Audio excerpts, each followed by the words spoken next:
বন্ধুরা, কেমন কাটলো আপনাদের রথ? আশা করি আপনারা সবাই আপনাদের প্রিয়জনদের নিয়ে রথের মেলা ঘুরেছেন আর আনন্দ করেছেন। আপনাদের মতো আমরাও বেরিয়েছিলাম রথযাত্রা দেখতে। তবে এবার আর নিজের এলাকায় নয়, চলে গেলাম পশ্চিমবঙ্গের সবচেয়ে পুরনো রথযাত্রায়, যার নাম অনেকেই হয়তো আপনারা জানেন। আর যারা জানেন তারা এতক্ষণে আন্দাজ করেই ফেলেছেন কোথায় গেছিলাম আমরা। তো চলুন বন্ধুরা, আর দেরি না করে এবারের রথযাত্রা আমাদের দুজনের কেমন কাটলো আপনাদের দেখাই সেটা।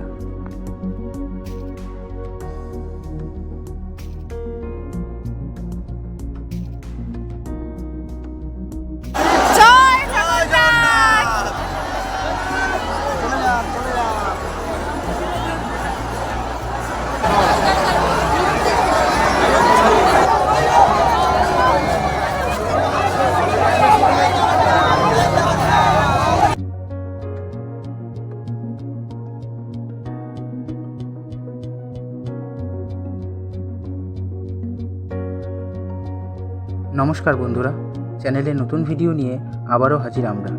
এবারের রথে আমরা চলে এসেছি শ্রীরামপুরে মাহেশের রথযাত্রা দেখতে। এখানকার রথযাত্রা ভারতের দ্বিতীয় সবচেয়ে প্রাচীন রথযাত্রা আর পশ্চিমবঙ্গের মধ্যে প্রথম। চলুন এবার একটু জেনে নিই 1396 সাল থেকে চলে আসা এই রথযাত্রার ইতিহাস। চতুর্দশ শতকে ধ্রুবানন্দ ব্রহ্মচারী নামে একজন বাঙালি সাধু পুরীতে তীর্থ করতে গিয়ে নিজের হাতে জগন্নাথ দেবের ভোগ রান্না করে তাকে খাওয়ানোর ইচ্ছা প্রকাশ করেন। কিন্তু পুরীর পাণ্ডাদের বাধায় তিনি তা করতে না পেরে আমরণ অনশনে বসেন। তখন জগন্নাথ দেব তাকে স্বপ্নাদেশ দেন যে ভাগীরথী নদীর তীরে মাহেশ গ্রামে তিনি একটি নিম গাছের কাণ্ড পাঠিয়ে দেবেন। সেই কাঠ দিয়ে জগন্নাথ দেব, বলরাম আর সুভদ্রার মূর্তি তৈরি করে তিনি যেন সেখানে তাদের পুজো করেন। স্বপ্নাদেশ পেয়ে ধ্রুবানন্দ মাহেশ এসে ভাগীরথী থেকে সেই কাঠ নিয়ে মূর্তি তৈরি করে প্রতিষ্ঠা করলেন মাহেশের মন্দির।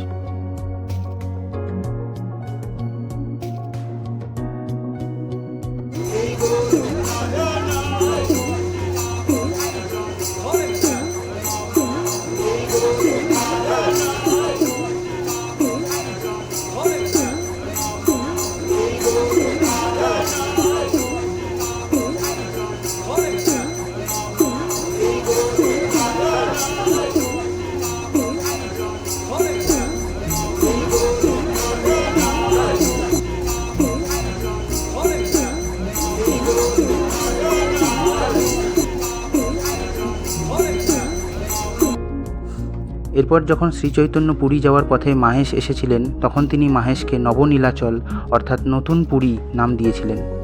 বৃদ্ধ ধ্রুবানন্দ শ্রীচৈতন্যকে মন্দিরের দায়িত্ব নিতে বললে তিনি তার শিষ্য কমলাকার পিপলাইকে মন্দিরের দায়িত্ব দেন এবং এই কমলাকারই মাহেশে শুরু করেন রথযাত্রা।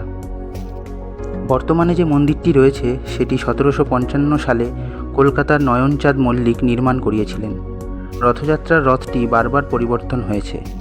1884 সালে যখন শেষবার রথ পরিবর্তন হয় তখন রথটি পুড়ে গিয়েছিল এবং তখন বর্তমানে যে রথটি রয়েছে সেটি 20 লক্ষ টাকা ব্যয় করে কলকাতার শ্যামবাজারের বসু পরিবারের কৃষ্ণচন্দ্র বাবু তৈরি করিয়ে দিয়েছিলেন। নির্মাণ করেছিল মার্টিন বার্ন কোম্পানি এবং 1885 সাল থেকে এই রথে টান পড়ে। এই হলো মাহেশের মন্দিরের মূল তোরণ। আমরা মাহেশ পৌঁছে আগেই প্রবেশ করি মাহেশের মূল মন্দিরে। এখানে চারপাশটা দেখে আমরা জিটি রোড ধরে এগিয়ে যাই এবং দেখা পাই রথের। ভিড় ঠেলে রথের কিছুটা কাছে গেলেও ঠেলাঠেলি আর কাদার মধ্যে রথের বেশি কাছে যাওয়া খুবই বিপজ্জনক বুঝে বেশি এগোইনি আমরা।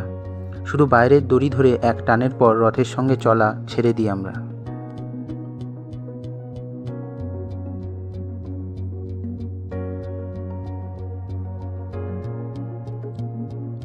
এরপর চলে আসি এখানকার রথের মেলায়, যা মূল মন্দিরের পাশেই, যেখানে জগন্নাথ দেবের স্নানের জায়গা সেই মাঠে হয়। এই মেলা রথযাত্রার দিন থেকে শুরু করে 1 মাস ব্যাপী চলে। এছাড়া রাস্তার পাশেও কিছু স্টল বসে।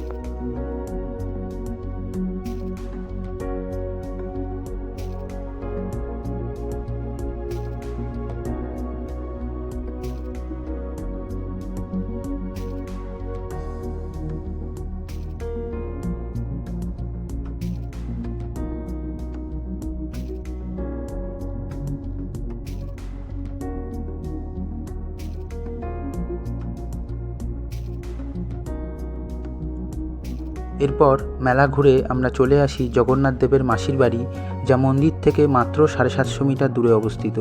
এখানেই রথকে দাঁড় করিয়ে রাখা হয়, আর রথ থেকে নামিয়ে জগন্নাথ, বলরাম, সুভদ্রাকে মাসির বাড়ির মন্দিরে স্থাপন করা হয় উল্টো রথ পর্যন্ত। এইভাবেই কাপড় বেঁধে 3 জনকে এক এক করে নিয়ে যাওয়া হয় মাসির বাড়ি পর্যন্ত। মাসির বাড়িতে যতদিন থাকেন জগন্নাথ, ততদিন তাকে পুজো দিতে আসেন অসংখ্য ভক্ত। তারপর উল্টো রথের দিন জগন্নাথ দেব ফিরে আসেন মাহেশের মূল মন্দিরে।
কিভাবে আমরা গিয়েছি মাহেশ?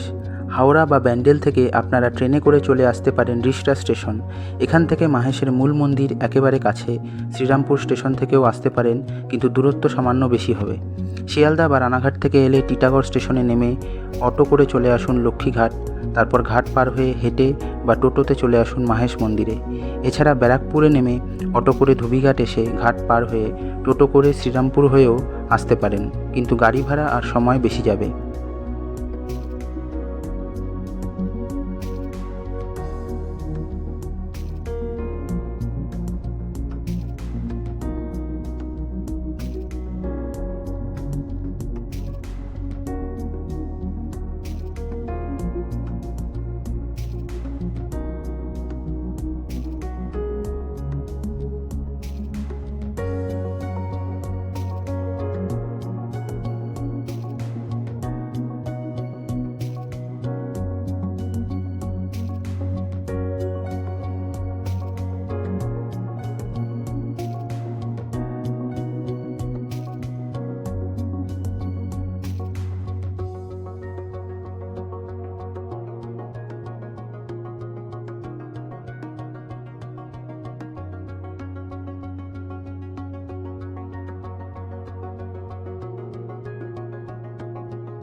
তবে ফেরার সময় রাত হয়ে গেলে যদি 3 জনের কম হন তাহলে লক্ষ্মীঘাট থেকে না ফেরাই ভালো, কারণ লক্ষ্মীঘাটের রাস্তা পুরোপুরি নিরাপদ বলা যায় না।